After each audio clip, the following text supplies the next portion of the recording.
अस्सलाम वालेकुम दोस्तों, टेक्निकल सिंधी चैनल में एक दफ़ो ॿीहर नई वीडियो सां गॾु हाज़िर आहियां। दोस्तों अॼु मां अव्हां जे आसानी जे लाइ हिकु VPN खणी आयो आहियां जेको बिगेर फाइल जी आहे ऐं उन में फाइल पहिरीं सां ई अपलोड थियल आहे। सिर्फ़ु तव्हांखे क्लिक करिणो आहे ऐं तेज़ तरीन तव्हां इंटरनेट उन में हलाए सघंदव। घणनि दोस्तनि शिकायत कई हुई त यार जेको आहे त फाइल असां वटि शो नथी थिए, फाइल खुले कोन थी, फाइल जो मसइलो थिए थो।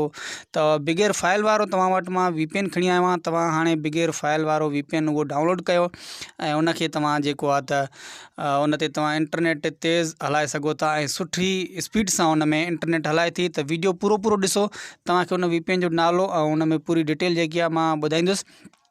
उन खां पहिरीं तव्हांखे बार बार नंढड़ी गुज़ारिश असांजी हिकिड़ी हूंदी आहे त असांजे वीडियो खे लाइक ज़रूरु कंदा कयो यार, तव्हांजे लाइ महिनत खणी आहियूं। तव्हांखे खोड़ सारा यूट्यूबर ते वीडियो मिलंदा जिन यूट्यूबरनि चैनल ठाहिया आहिनि, पर असां जेको आहे त तव्हांजे लाइ कॾहिं बि कूड़ो वीडियो न ठाहियो इंशाअल्लाह, ऐं कॾहिं बि असां अहिड़ी का बि ॻाल्हि तव्हांखे असां महसूसु न कराईंदासीं।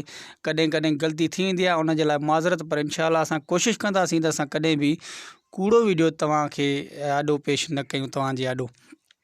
त उन खां पहिरीं तव्हांखे गुज़ारिश कंदुमि त मुंहिंजे वीडियो खे लाइक कयो, चैनल खे सब्सक्राइब कयो, जीअं मां तव्हांखे अॻिते हली वधीक ॿुधायां त उहो VPN कहिड़ो आहे। त तव्हां, उमेदु आहे तव्हां असांजे चैनल खे सब्सक्राइब करे छॾियो हूंदो, वीडियो खे लाइक बि कयो हूंदो। त हलूं था हाणे वीडियो तरफ़। त उनजो VPN जो नालो आहे स्टार्क VPN। तव्हां हिन जो नालो त ज़रूरु ॿुधो हूंदो। तव्हां जीअं हिनखे ओपन कंदव, जन वटि पहिरीं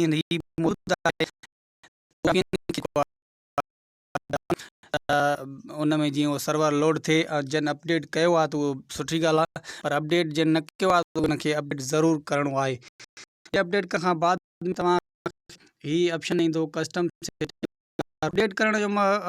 इन जो आसान तरीक़ो आहे, हिते जा क्लिक कंदो त अपडेट ऑप्शन हिनखे अपडेट कंदो त तव्हां वटि इंटरनेट पेज हूंदो त अपडेट हे थींदो। पहिरीं कुझु बि तव्हां वटि हुजनि, अपडेट करण खां बाद में तव्हांखे हिते सर्वर उहो ॻोल्हणो आहे, जेको आहे हिते तव्हांखे सर्वर पियो आहे पाक जैज़ अनलिमिटेड। ठीकु आहे, हीअ सर्वर तव्हांखे हिते क्लिक करिणो आहे, बसि ॿियो कुझु बि न आहे करिणो।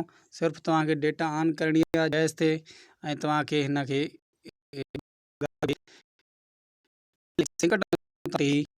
ऑटोमेटिक ही कनेक्ट थी वेंदो ऐं तव्हांजे लाइ हीउ तमामु घणो फ़ाइदेमंद थी वेंदो। उमेदु आहे तव्हां दोस्तनि खे असांजो वीडियो पसंदि आयो हूंदो, ऐं हमेशह जीअं तव्हां खां असां इहा गुज़ारिश कंदासीं त असांजे जेको आहे त वीडियो खे लाइक कयो। 2-3 भेरा शायदि मां हिन वीडियो में चई हुउमि त मुंहिंजे बि लाइक कयो, पर नथा सम्झनि। असांजी मजबूरी आहे, तव्हांजी वीडियो लाइक करणु असांजे लाइ ज़रूरी आहे। ठीकु आहे दोस्तो, अल्लाह हाफ़िज़।